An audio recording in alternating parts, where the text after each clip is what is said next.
এর সাথে নতুন করে পরিচয় করাবার দরকার পড়ে না।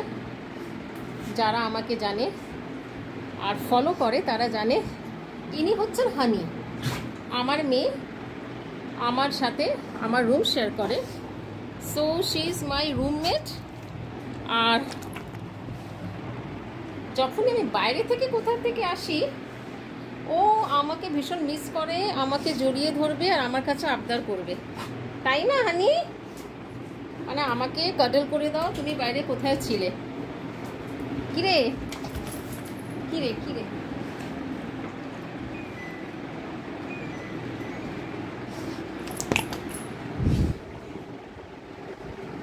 ওর চুমু খাওয়া এইগুলো আর কি মানে তুমি কোথায় ছিলে?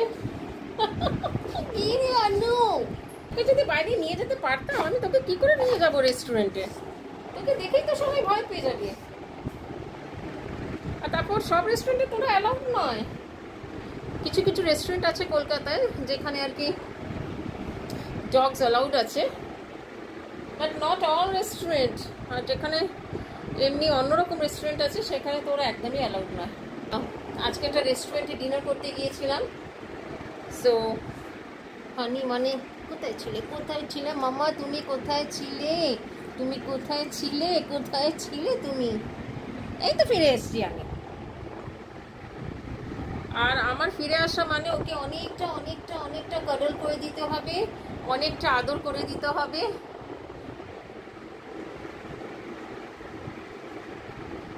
এটাই হচ্ছে, ও আমাকে স্মেল করবে। মামা কোনো ডগকে আদর করে আসেনি তো? না রে বাবা, আমি কোনো ডগকে আদর করে আসিনি। ওইগুলো পায়েল করে, পায়েল রাস্তার ওই স্ট্রে ডগসগুলোকে আদর করে আর তখন হানি স্নিফ করে যে তুমি কাকে আদর করে এসছো। আমি তোর সাথে গদ্দারি করতেই পারি না হানু, আমি তোর সাথে গদ্দারি করতেই পারি না হানু, আমি তোমার সাথে গদ্দারি করতেই পারি না হানু। কি আছে? আর স্মেল নিচ্ছে না, বুঝে গেছে যে আমি কোনো ডগকেই আদর করিনি। কিরে বিশ্বাস হয়েছে তো? मैं गद्दार नहीं हूँ, मैं सिर्फ तेरे से प्यार करती हूँ। অনেক আদর হয়ে গেছে, এখনো শান্ত, বিকজ ও স্মেল নিয়ে নিয়েছে যে না আমি কোনো অন্য ডগকে আদর করিনি। আর এই যে এসে এসে এসে যে ওকে এই যে ওর আদরের কোটাটা আমি ওকে দিয়ে দিচ্ছি। এটা আমাকে করতেই হবে, আমি যদি ওকে ছেড়ে বাইরে যাই এটা আমাকে করতেই হবে।